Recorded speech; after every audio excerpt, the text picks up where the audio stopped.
I'm Paul Carr, And I'm Sarah Lacy. and welcome to another special, not issue, but edition of Why Is This News? Sarah, I'm in a hotel room in San Francisco. You're in some sunny place. Where are you? I am. The sun just went behind a cloud. It'll probably get sunnier in a second. I am in Jakarta, Indonesia. Oh, that Jakarta. That's my favorite of Yeah. the Jakartas. So what are you doing in Jakarta?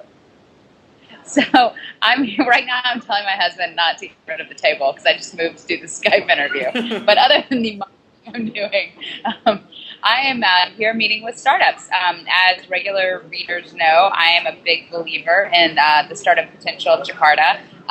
It's recently a city that has just been. It's one of the biggest countries for Facebook. It's increasingly one of the biggest countries for Foursquare. Twitter is crazy here. It's really taking off in terms of web penetration. And unlike India, unlike China, unlike even Brazil, there's almost no local venture capital here and almost no Silicon Valley presence here. So it's a really unique and interesting time to be in Jakarta right now. And there's a startup conference called Sparks Up that I'm helping out with. So that's the main reason I'm here this week in particular. So the thing that just caught my attention in everything you just said was Foursquare is taking off in Indonesia. Really? Yep. Huh.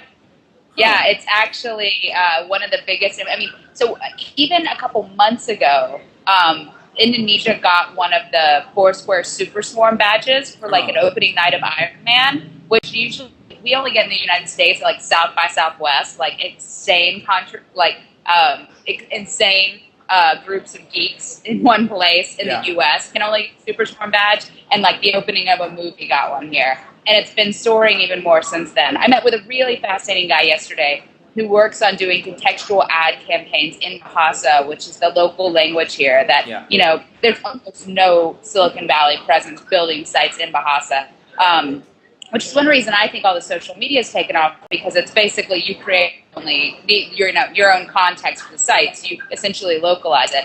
But this guy has been measuring like millions and millions of like Twitter streams and Facebook accounts. We've been indexing everything in Bahasa. So he had a really, really interesting point of view on what it is that all these people are doing on these social networks. And he said the number one thing is people are gossiping about them and their friends, not Hollywood, not politicians. They're just gossiping about them and their friends, which, is so funny because culturally in America, like, you're going to gossip about your friends, you're usually going to be two-faced about it and do it Yeah. behind someone's back. You're not going to do it openly on Twitter. Not in Indonesia, So it's- it's the amazing thing about social media, where it's like the same basic tools can be so applicable for just wildly different cultures. Yeah. So you just got into town from Singapore. So what are the big differences between what you saw in Singapore and I mean, you've been to Indonesia before, so you can probably speak about the differences. I probably can. Oh, well, I Um, think we'd all like to hear it. would you like me to?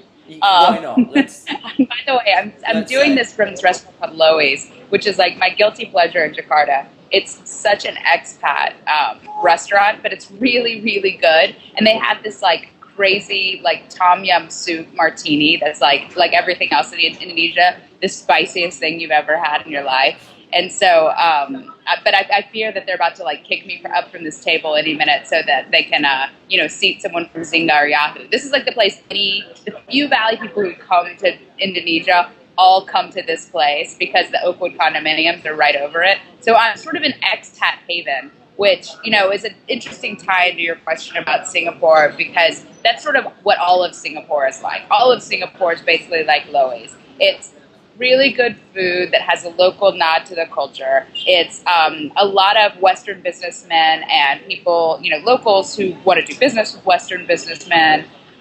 It's, the people speak English. It's very easy. The service is great. You know what you're getting. At night they play like oldies here. And it's like, that's all of Singapore. I mean, Singapore is basically sort of a fantasy land for Westerners who want to feel like they live in Asia, but want it to be easier. And Asians who want to feel like they live in the West, but want it to be a little bit more Asian. So, I'm so torn spending 2 weeks between these two countries because I got to tell you, reporting in emerging markets is a young person's game. After 40 weeks of doing, And you're what? I'm You're really like exhausted. 63 now, right? Really hard. Dude, I feel like it. It is really, really hard. I mean, nothing is easy. Not getting a cab somewhere is not easy. Getting a SIM card is not easy. The traffic, in the last 6 months I've been in Jakarta, the traffic is gotten like India-like. There's so many people swelling into the city. It's a frustrating place to be. But, as I wrote in the TechCrunch post the other day, the thing that people have to realize is if you're not feeling that pain, you're not really feeling what it's like to be in an emerging market. And, you might as well be in the U.S. So, you're there for a few more days. You've got this startup competition. We should talk about that. When's the startup competition? So, like everything else in Indonesia, I don't really understand anything about this that I'm doing. You have no idea why you're there, have you? No, I know the people involved very well, but they're just telling me where to win. So what I gather, we're doing some sort of fireside chat tonight somewhere where I'm talking about lessons that that Indonesians should take from the Valley, lessons that they should take from the Valley. And then I'm judging live like a TechCrunch 50. It's sort of going on all across the week because they have a lot of judges that are very busy and running a bunch of companies. And they had something like 400 companies submit, so they had a lot to wade through. So the judges have been going through different stages of grading those companies. There's a lot of people in town for the events. We're doing a thing tonight. I believe the end of this week, there's a day-long seminar about raising capital and different things like that. And there's a lot of local successful entrepreneurs from China. I think some people from the Valley are here. And then on Saturday, they announce the winners. So okay, I'm going to be... we're going to try and do another show at the end of the week, right? So we can find out how all that went.